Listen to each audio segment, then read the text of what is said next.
Chers amis, j'espère que vous allez bien. C'est David Job, auteur, consultant et formateur en excellence, fondateur et présentateur des émissions Chronospace. Parce que savoir gérer son temps et son espace sont les deux piliers qui vous permettront de ne pas tomber dans le chaos. Et que nos invités justement sont là pour partager avec nous comment leur expérience de vie ou leur expertise leur a permis de sortir du chaos. Car en fin de compte, la seule personne qui pourra vous en faire sortir est celle qui vous regarde dans le miroir.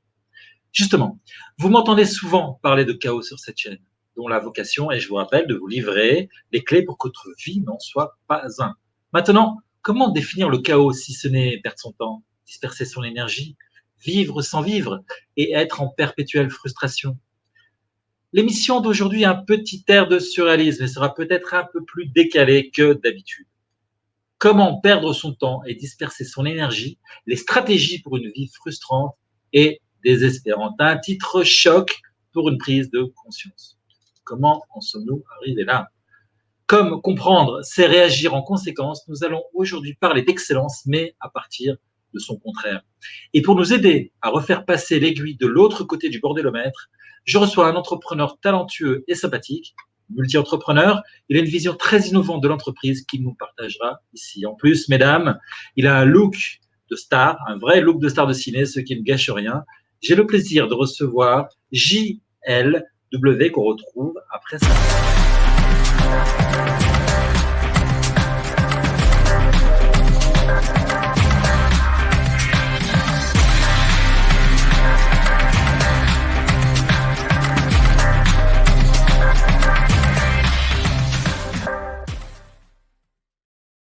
Alors, JLW, alias Jean-Luc de Warter, bonsoir.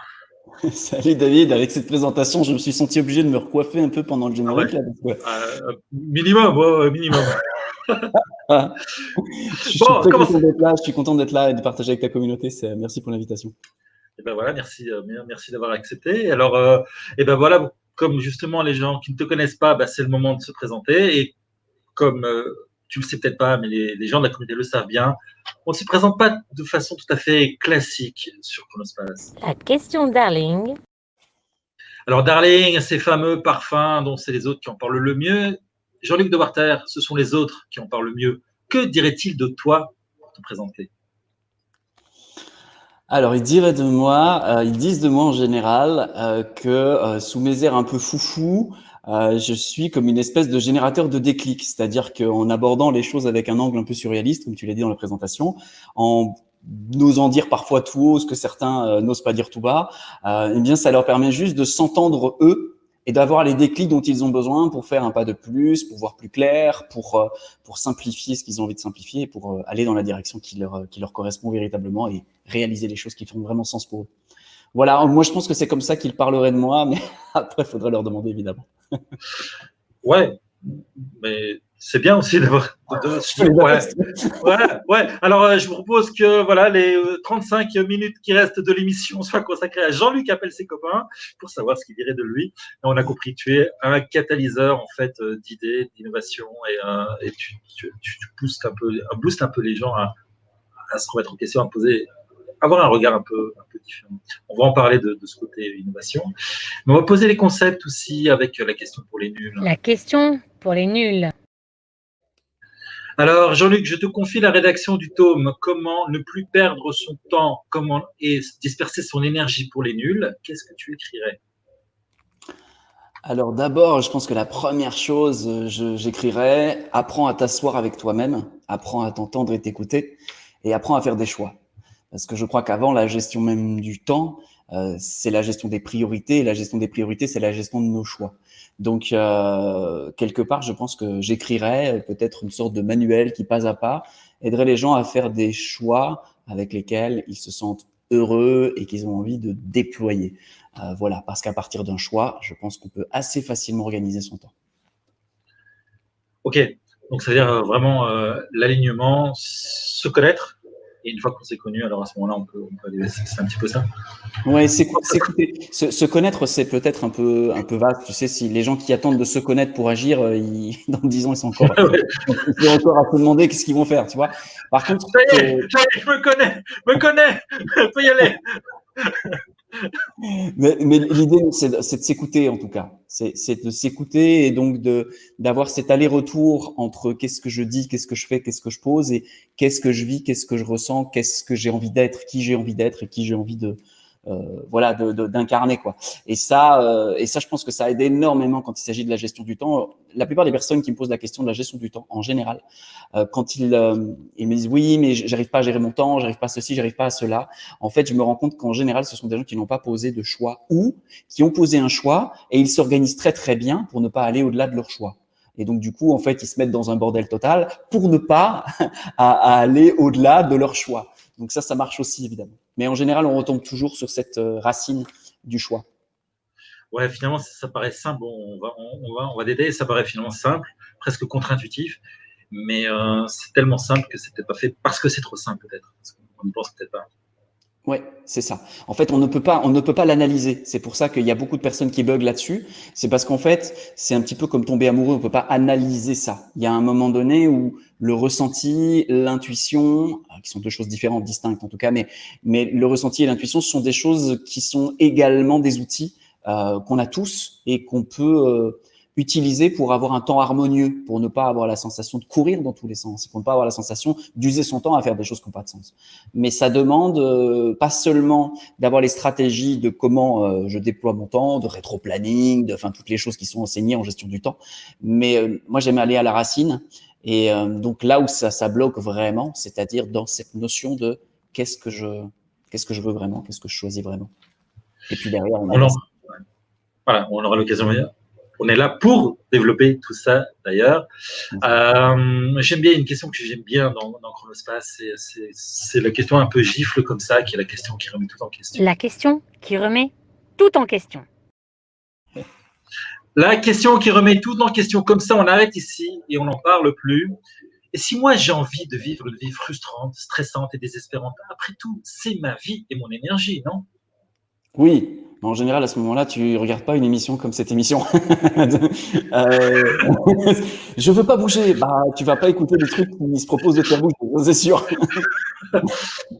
Donc, ils ne sont pas là. Ils ne nous écoutent pas. Voilà, d'accord. Ok, voilà. C'est la première fois que j'ai ce genre de réponse. Déjà, j'apprécie.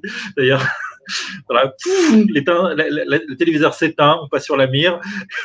Non, mais Et c'est ça. Mais ça ponctue juste que on fait pas avancer les gens malgré eux. De toute façon, s'ils ont pas envie d'avancer, ils avancent pas. Puis avancer n'est pas une obligation. Avancer, c'est un désir, c'est un élan, c'est une joie, c'est quelque chose qui nous apporte du bonheur. C'est pas une contrainte. De plus, dans notre monde, je dois avancer. On m'a dit que je devais réussir et que je devais être heureux. Ah, si, j'ai vu ça à la télé. Maintenant, il faut que je travaille à réussir et à être heureux. Bon, stop, quoi.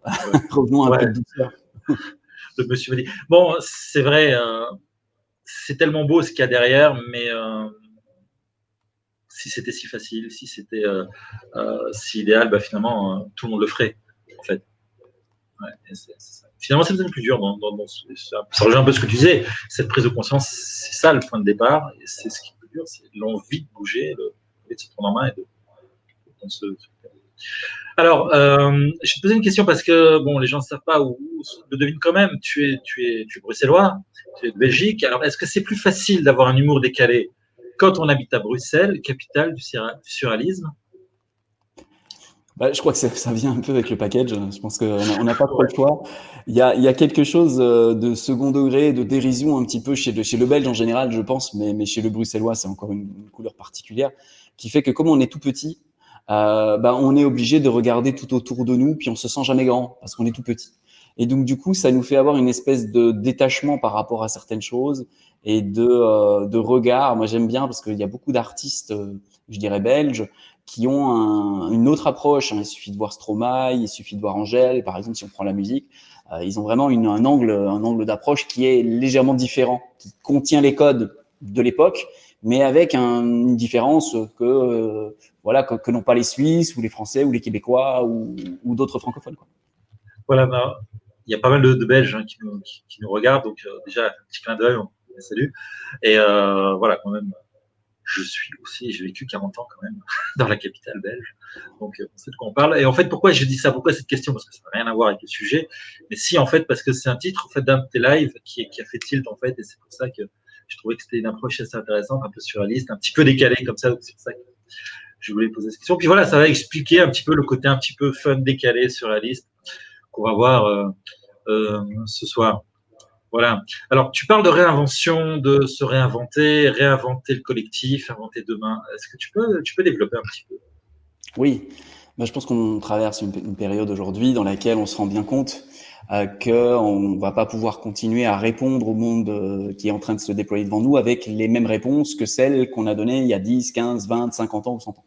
Donc du coup, on sent bien qu'il y a une nécessité d'inventer quelque chose de nouveau, on sent bien qu'on a envie de prendre une autre direction, ou en tout cas une direction légèrement différente. Et simplement, je remonte un peu comme un rétro-planning. Si on veut inventer un autre demain, il va falloir réinventer le collectif, la façon de vivre ensemble, la façon d'échanger, les synergies qu'on crée, que ce soit au niveau de la famille, des localités ou des plus grosses entités. Et ça nous ramène automatiquement à comment est-ce que moi je me réinvente pour être en capacité de rejoindre un collectif, d'inspirer un collectif, de nourrir un collectif ou d'en créer un qui ressemble au demain que je veux créer. Pour paraphraser Gandhi, soit le changement que tu veux voir dans le monde. Moi, j'ai tendance à dire, fais le futur que tu veux voir apparaître. C'est-à-dire, pose quelque chose qui te met en paix aujourd'hui, qui te met en joie aujourd'hui. Et ça, c'est ce que je fais avec les personnes que j'accompagne.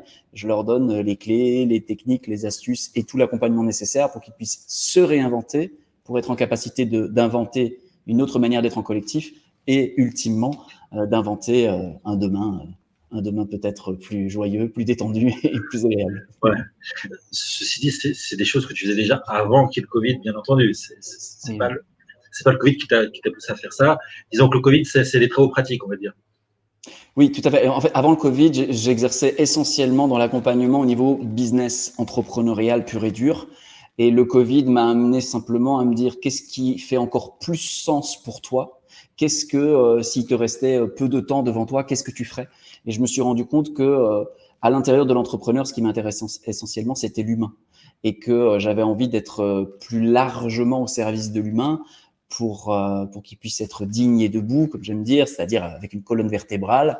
Et des entrepreneurs qui sont dignes et debout, ça fait des entreprises dignes et debout, qui sont au service de leurs clients d'une belle manière, qui sont au service de la planète, enfin qui ont une conscience différente.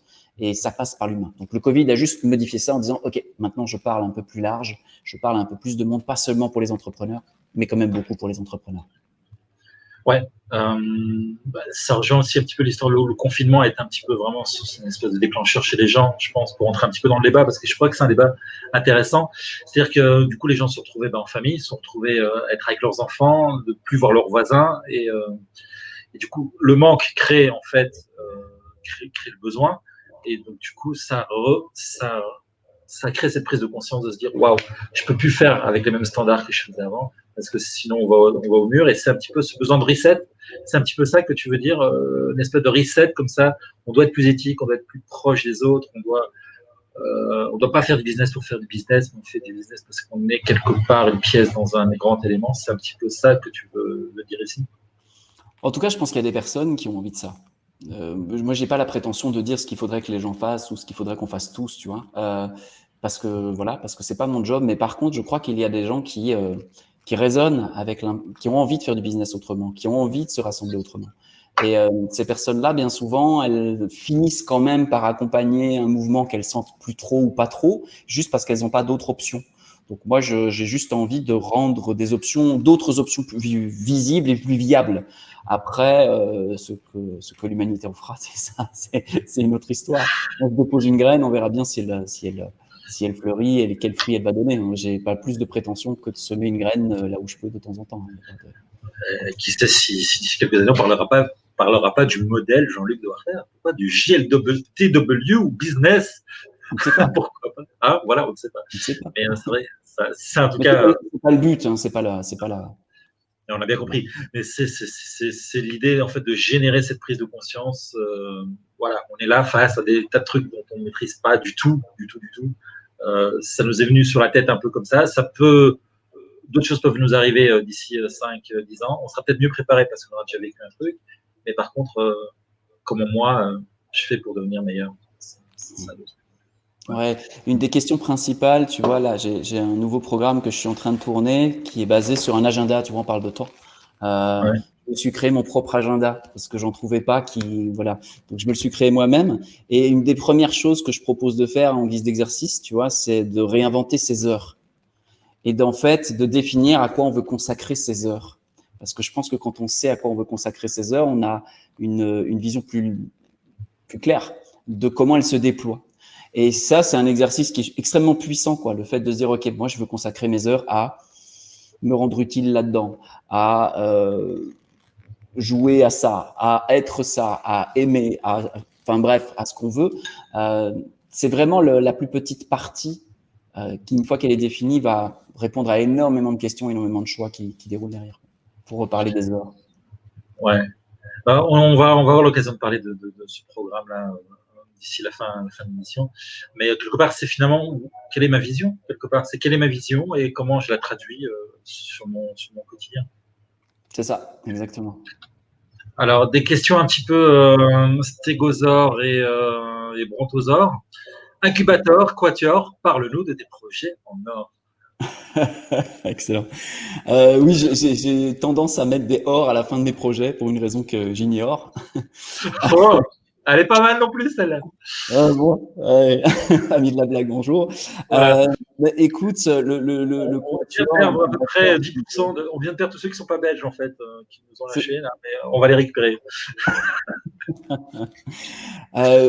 Écoute, en fait, donc Réinvente-toi, qui est mon programme de coaching, je dirais rapproché, c'est un programme qui s'ouvre à beaucoup de personnes et j'avais envie de créer des programmes qui sont peut-être plus spécialisés pour des entrepreneurs ou des personnes qui sont chefs d'entreprise ou qui ont un certain niveau d'impact et de rayonnement et qui veulent, en allant reposer des nouvelles fondations, de se donner les moyens de leurs ambitions. Et donc, il y a le programme, j'ai décidé de poser une sorte d'incubateur. Là, c'est vraiment un tout petit groupe d'entrepreneurs en immersion pendant quelques jours où on travaille vraiment sur les fondamentaux de l'entrepreneuriat pour qu'ils puissent démultiplier leurs résultats par 2, par 4, par 10 en fonction de ce qu'ils veulent et de l'étape sur laquelle ils se trouvent. Et puis, Quatuor, là, c'est un projet un peu fou. J'ai pas encore lancé pour le premier Quatuor, mais c'est en cours. On est en train de finaliser ça. C'est pour 4 personnes qui vont s'engager à vie l'une vis-à-vis de l'autre, comme les mousquetaires, pour tous, tous pour un, à être les gardiens, les gardiennes de la vision héritage, c'est-à-dire cette chose qui est, voilà à quoi je veux donner ma vie. Donc, c'est pour des personnes qui sont déjà assez matures entrepreneurialement, qui ont déjà un certain parcours et qui, elles, veulent se dire, OK, maintenant, c'est le moment où je veux livrer mon héritage, où je veux vraiment poser quelque chose qui soit d'une contribution extraordinaire. Et ces 4 personnes vont s'épauler, s'accompagner sur ce chemin-là. Donc ça, c'est le quatuor. Voilà, donc, je crois que tu vas faire une sélection. Comment ça va se passer? C'est une espèce de, c'est une candidature à poser et toi, tu vérifies. Et ces personnes-là vont à 4 chez toi ou c'est toi qui auras une espèce de profil devant toi et tu dis, bah, toi, tu vas aller avec toi parce que comment tu vois le truc? Alors, l'idée, c'est vraiment de créer une synergie. Donc, on est sur quelque chose qui est, qui est à la fois dans le ressenti, dans l'intuition, dans le fine-tuning, mais fondamentalement, le truc de base, c'est un certain comment on appelle ça, certains standards en fait qui doivent être remplis pour garder le niveau du groupe évidemment. Et au-delà de ça, le fait de s'engager à vie auprès de 3 autres personnes, c'est pas tout le monde qui est capable de faire ça. Donc ça témoigne d'une haute valeur de l'engagement qui, je sais, est la clé pour monter de niveau en entrepreneuriat quel qu'il soit. C'est la capacité qu'on a à poser quelque chose et à pas bouger de cette chose qu'on a posée. Donc ça, c'est aussi déjà inclus là-dedans. Je me suis un peu écarté parce que tu me posais une question et j'ai pas répondu à la première partie. Si tu peux me remettre sur les rails. Non, je te parlais de ces projets-là. Oui, je disais, ouais, est-ce que tu vas sélectionner ces Oui, c'est ça. personnes-là? Ou elles vont venir à 4? C'est ça que je te posais la question. Oui, c'est ça. Alors c'est en fonction des demandes que je reçois. Ça se tisse petit à petit. Là, je sais que j'ai quelques personnes intéressées. J'ai des conversations de temps en temps avec elles. Et puis quand ce sera le jour, en général, je le sens. Je me dis, OK, c'est mûr. J'enverrai une invitation. Je leur dirai, écoutez, voilà, c'est prêt. On peut le lancer. Est-ce que vous êtes toujours OK? Ils me diront oui, ils me diront non. Et voilà, on fera un groupe de 4 et on sera parti. Ouais, bah, ce serait intéressant peut-être de communiquer autour de ça, même dans Chronospace, pourquoi pas avoir un petit peu les news autour de ce truc-là. C'est un beau projet en tout cas. Ça rejoint un petit peu ce qu'on disait tout à l'heure, ce que je disais en introduction, c'était une vision vraiment très, très révolutionnaire, très, très nouvelle, très innovante du monde de l'entreprise. Et quand en plus il y a de l'éthique derrière et de l'engagement, ça peut être C'est que la base. louable. C'est la base. Ouais. C'est vraiment la base. Mon slogan, c'est Start with Love. C'est tu commences avec l'amour et puis tu tisses tout autour. Ça, c'est non négociable. Après, on peut être performant ou non performant en partant de l'amour, mais la chose qui est non négociable, c'est de partir de l'amour. On part pas de la volonté de pouvoir, on parle pas du progrès à tout prix ou de la croissance à tout prix. On parle de l'amour et puis on tisse tout autour. Et là, je sais que, à l'arrivée, on aura la même chose que ce qu'on a au départ. Donc, on aura quelque chose qui sera bon pour tous. Et puis, c'est ça le but, quoi. Voilà, bah, c'est justement ma question suivante. Donc là, avec la superbe transition, merci Jean-Luc, c'est donc pourquoi l'amour est la base de tout. Tu as partiellement répondu, mais peut-être on peut développer un petit peu pourquoi. Pour moi, c'est l'amour. Pour d'autres, ça peut être la paix, ça peut être la joie, ça peut être. C'est juste que bon, ça, c'est du bon sens, mais ce que je mets au départ, je vais l'avoir à l'arrivée. Si je sème une graine de pommier, j'aurai un pommier à l'arrivée, donc j'aurai des pommes. Donc l'idée, c'est de se dire, ok, qu'est-ce que je sème quand je crée une entreprise, quand je lance une nouvelle offre, quand je choisis de m'adresser à un certain type de client ou à un autre type de client, quand je choisis un partenaire, qu'est-ce que je sème? Et pour moi, c'est l'amour parce que c'est ça qui me touche.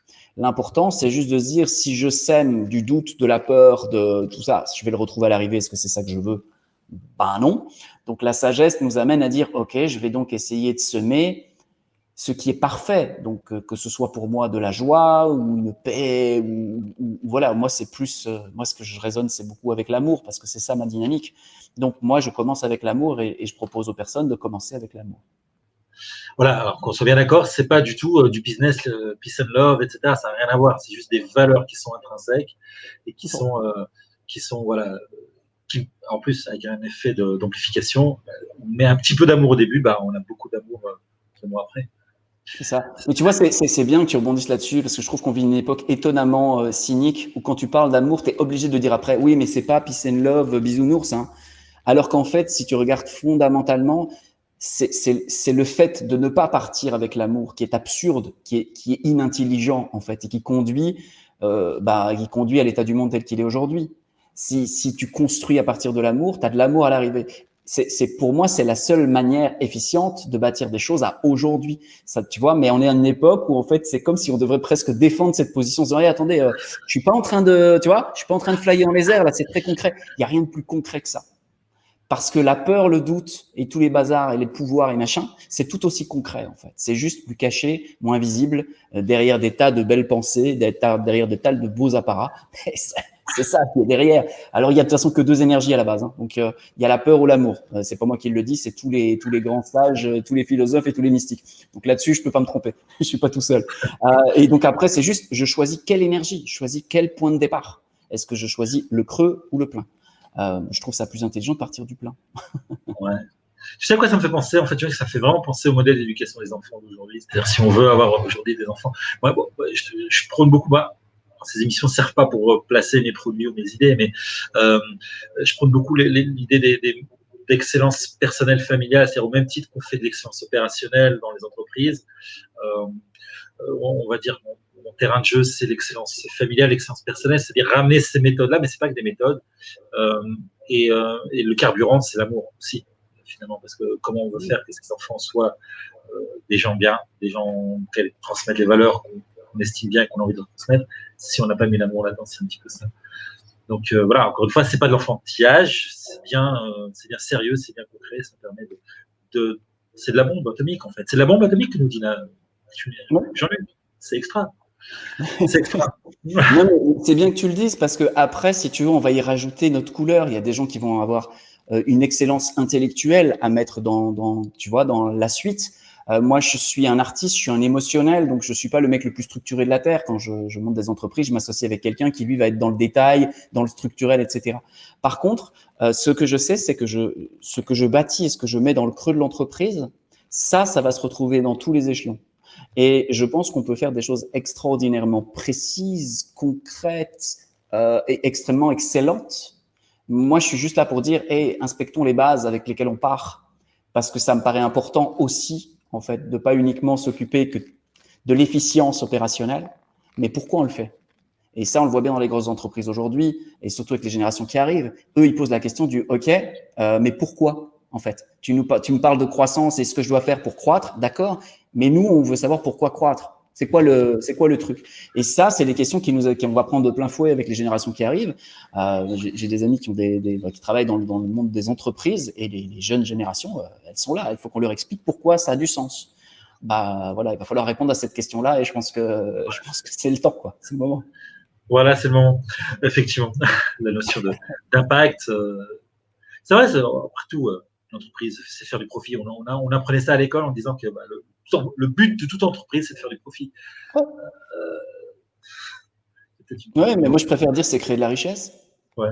Parce que ça, c'est infini. On peut créer de la richesse à tous les niveaux. Et si on crée des entreprises ou des entités qui créent de la richesse, bah, plus elles reçoivent du jus, plus elles vont créer de la richesse. Le tout, c'est juste de se dire, OK, pourquoi? C'est quoi, la finalité de tout ça? C'est quoi la finalité? C'est quoi ton c'est quoi ton carburant aussi? C'est ça, exact. Comme dirait Balavoine, pourquoi je vis, pourquoi je meurs? C'est qu'en plus, Jean-Luc, il sait chanter. Alors là, bon, je pense qu'on va faire des bonus dans cette émission tout à l'heure. Il a mis déjà le perfecto tout à l'heure. J'imagine qu'il y a une guitare pas loin. Alors, revenons à nos moutons. Justement, on parlait d'entreprise, on parlait de vision, on parle aussi d'impact, on parle de changement, on a parlé de bouleversement que cette crise nous a amené. Bon, crise, j'aime pas tellement le mot crise, c'est ressenti comme une crise, mais on va parler d'opportunité. Est-ce que selon toi, donc justement, cette crise du Covid a entraîné une nouvelle façon de faire des business? Tu veux dire pour moi personnellement ou de ce que je remarque en général? Je veux ton avis en tant que catalyseur d'idées d'innovation, mais aussi de ce que tu remarques par rapport à tes clients, par rapport à ce que tu penses être dans Moi, je trouve que cette crise, en tout cas pour moi et pour mes clients, elle nous a posé la question de bon, maintenant il est temps de dire les vraies choses, de faire les vraies choses. C'est plus le temps de perdre son temps en fait à des choses qui valent pas la peine. Donc généralement, ce que j'ai vu, c'est une espèce d'intensité de l'authenticité, de l'intensité de bon je suis comme ça, je suis peut-être pas comme les autres, je sais pas comment les autres vont me recevoir, mais c'est ce que je suis, donc c'est ce que je livre. Et ça crée une espèce non pas une quête d'authenticité, mais une urgence de livrer son authenticité. Et du coup, pour moi et mes clients, ça crée un lien plus fort. C'est-à-dire que quand je livre qui je suis, eh bien en face, les gens me sentent plus et ils adhèrent plus ou ils sont plus répulsés en fait. Mais du coup, tu crées davantage d'adhésion et de répulsion. Et ça, c'est quelque chose, je pense, qui est bon pour les affaires parce que on n'est pas là pour servir tout le monde, on est là pour servir les gens pour qui on peut être excellent. Et donc, plus on va polariser pour dire, voilà, je sais que je peux être excellent avec ce type de personne et je sais que je fais un très mauvais travail avec ce type de personne, eh bien, je vais tout faire dans ma communication pour faire fuir ces personnes-là et attirer ces personnes-là. Et ça, c'est quelque chose qu'on a pu travailler en profondeur avec, notamment avec mes clients. Moi, j'ai travaillé à différents niveaux pour me dire, OK, maintenant, c'est le moment. Tu livres tout ce que tu as, tu y vas à fond. Même si tu vas générer plus de gens qui comprennent pas, plus de gens qui peut-être ne t'aiment pas, eh bien, on s'en fout, on y va, c'est ça. Et voilà. Pour moi, c'est ça que j'ai observé le plus. Là où je me trouve évidemment, mais moi je suis au pays des pirates. Je suis pas dans le monde des grandes corporations. Je suis au pays des pirates, des gens qui veulent vraiment réinventer le tissu social et sociétal. Donc voilà, on est plus des pionniers que des installés, quoi. Et c'est peut-être justement ça, c'est-à-dire que c'est peut-être justement les pionniers, on en parlait un petit peu au début de l'émission, c'est-à-dire que les pionniers ont peut-être cette espèce de fraîcheur comme ça, cette espèce d'idéal que les gros mastodontes n'ont peut-être plus, que les grosses boîtes de plus grandes structures n'ont peut-être plus, sont peut-être dans un espèce de circuit comme ça de profit à tout prix, justement. Il n'y a plus ce petit ingrédient pour faire un peu le lien avec ce qu'on discutait tout à l'heure, et que finalement, voilà, tu parlais finalement d'être beaucoup plus honnête avec soi-même et avec sa clientèle, quelque part. Voilà, viens pas chez moi parce que je suis pas pour toi. Voilà, exactement. Et ça fait quelque chose de très fort, parce que du coup, les gens qui viennent chez toi, ils viennent vraiment chez toi. Et ça change vraiment et la façon de faire du business et aussi la façon de se sentir à l'intérieur de son business. Et voilà, ça fait une boucle. Pour moi, ça fait une boucle d'amour dans mon business en tout cas et dans le business des personnes que j'accompagne, ça fait ce même genre d'effet. Alors là, pour rebondir sur le côté pirate, c'était plus facile avec des auto-entrepreneurs ou des jeunes entrepreneurs parce qu'à ce moment-là, la personne était très forte. On ne va pas acheter l'agenda Spin, on va acheter Jean-Luc Dewarter, quelque part. Donc, Ouais. Donc bon, mais après tout, finalement, l'identité de l'entreprise, elle peut aussi s'y retrouver. retrouver. Oui, c'est juste le renouvellement. Il va demander une transition. Il va demander une transition plus longue en fait. Mais tout part d'une décision. Si le propriétaire, la personne source, comme dirait Peter Koenig, de l'entreprise, qu'elle soit petite, moyenne ou énorme, décide de prendre une autre direction, tout va se dérouler. C'est juste que la force d'inertie va faire qu'au lieu de faire une transition en une semaine, la transition va se faire en un an. Donc c'est juste plus lent à bouger. Les grosses structures sont plus lentes à bouger, mais par contre, elles sont aussi plus puissantes à livrer. Donc moi, je n'oppose pas les deux. Hein. Une très grosse entreprise, c'est très bien. C'est juste quelle est l'intention de l'entreprise, moi, que je questionne. Le reste, après, derrière, petite, moyenne, grande, immense entreprise, bah, tout va bien. J'ai pas d'a priori là-dessus. Ouais, j'avais entendu un truc comme quoi que le Covid, finalement, c'était quelque part le déclencheur du changement que les gens repoussaient toujours, procrastinaient à faire. Là, il n'y a pas le choix, maintenant, il faut y aller, on monte ses manches. Alors, c'est vrai que le paquebot mettra plus de temps à pivoter, tandis que le hors-bord, lui, tout de suite, il va prendre le cap. Mais le Covid a été peut-être un espèce de catalyseur du changement. Une bonne claque, finalement. Bon, avec malheureusement aussi beaucoup de conséquences, mais au niveau business, en tout cas, la claque qui a fait que les gens se sont mis à changer. Ouais.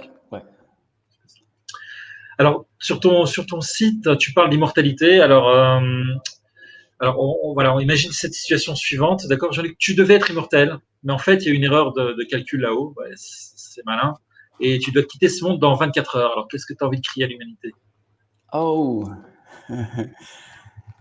Oh, j'avais tellement de choses à crier. Je crois que j'ai tout dit dans ma dernière chanson qui va là où on tourne cette vidéo, elle va sortir dans pas très longtemps, qui s'appelle La ruée vers l'amour. J'ai tout dit dans cette chanson, j'ai plus rien à crier. Alors je peux peut-être juste reprendre.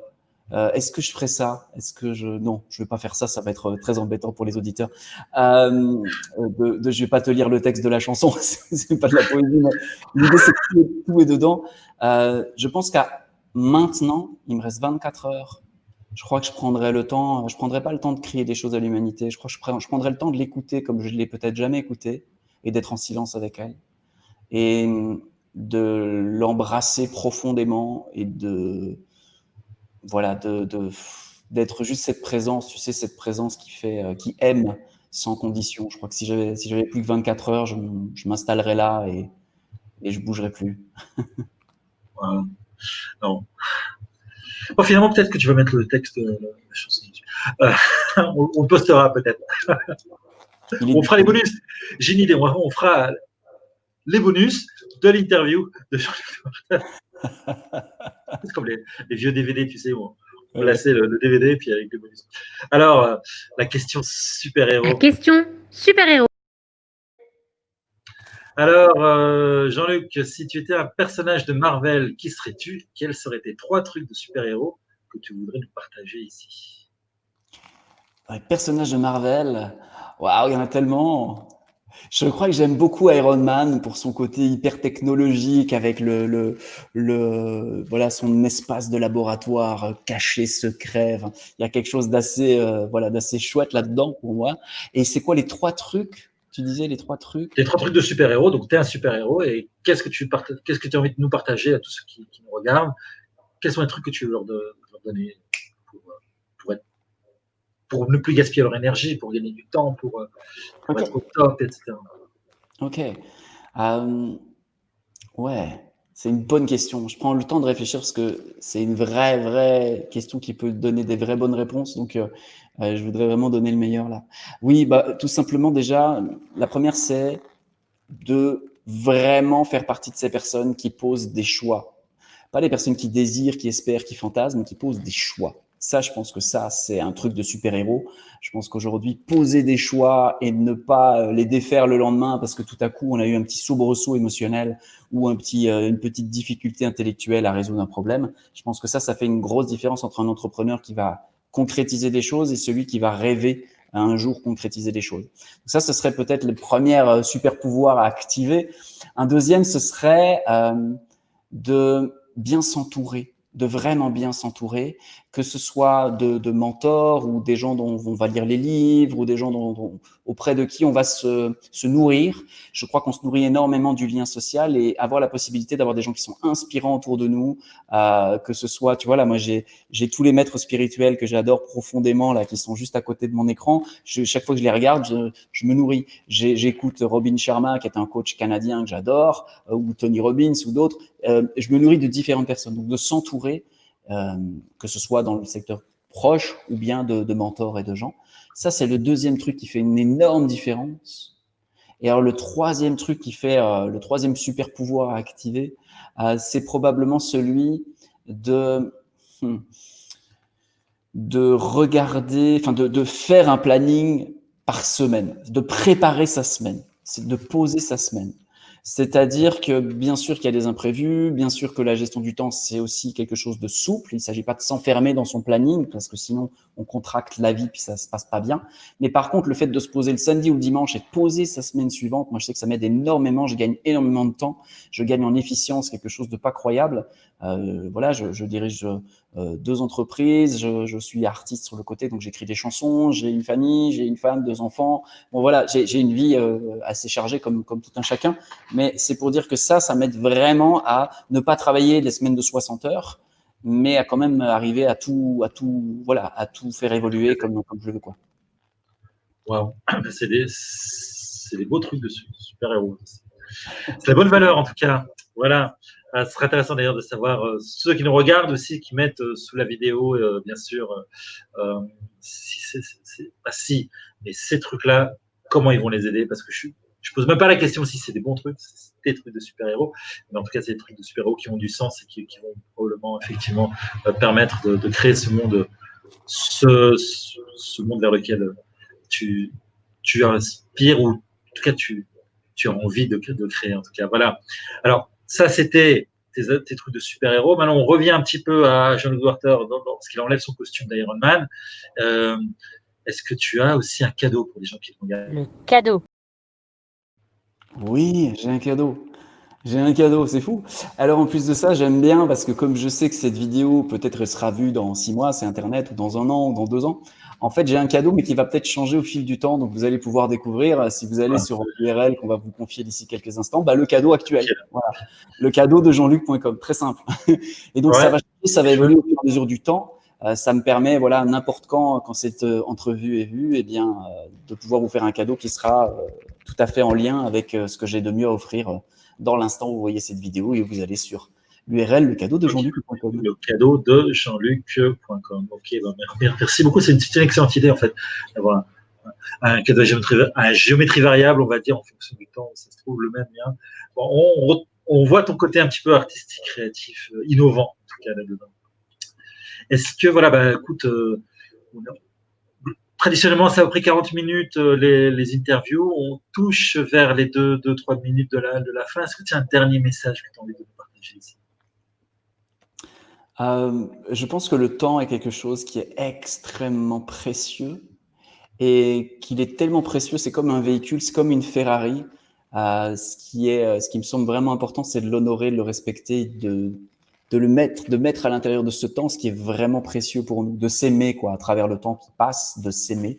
Voilà, de ne pas se maltraiter en se mettant des plannings qui nous stressent, de ne pas se maltraiter en n'ayant pas de planning du tout, de trouver le moyen de glisser ce qui fait vraiment sens à l'intérieur d'un planning pour que notre temps démultiplie notre énergie, notre vitalité, nos résultats business. Et voilà, c'est ce que je vous souhaite à tous qui regardez cette entrevue et à toi aussi, cher David, voilà, de faire des choses extraordinaires à travers ce véhicule qu'est le temps. Donc, voilà. Wow, c'est un beau message. Je te propose qu'on se quitte là-dessus. Merci beaucoup, en tout cas, Jean-Luc, d'avoir été notre invité. Une émission pleine de, voilà, j'ai envie de dire, pleine de choses innovantes, comme à ton image, en fait, plein de choses innovantes, pleine aussi de bienveillance, d'amour et tout ce que un peu tu veux transposer. Je pense qu'on l'a retrouvé là aussi. Merci beaucoup d'avoir été avec nous, Jean-Luc. Voilà, tu restes dans le studio parce qu'après tu vas devoir chanter un peu. Non, je rigole. Merci beaucoup, en tout cas, d'avoir été avec nous. Et bye, Jean-Luc. Salut à tous. Alors voilà, merci beaucoup Jean-Luc d'avoir été avec nous. Merci à vous tous de nous avoir regardés. Alors j'espère que vous avez passé un excellent moment et que les clés qui vous ont été livrées vous aideront à progresser et à aller vers ce monde différent et par rapport à vous-même, par rapport aussi à peut-être faire la différence, sortir du chaos parfois qu'on a un peu dans sa tête. Voilà, et si vous avez aimé l'émission, de toute façon, merci de la partager, de la liker, parlez-en autour de vous. La semaine prochaine, pour terminer ce mois exceptionnel au 5 mardi, j'aurai le plaisir de recevoir le professeur Gilles Barouche, professeur en management de la qualité, qui nous expliquera comment une analyse systémique peut nous aider à sortir de la crise. D'ici là, je vous souhaite une excellente semaine et je vous dis au revoir. Bye bye. Merci beaucoup à tous.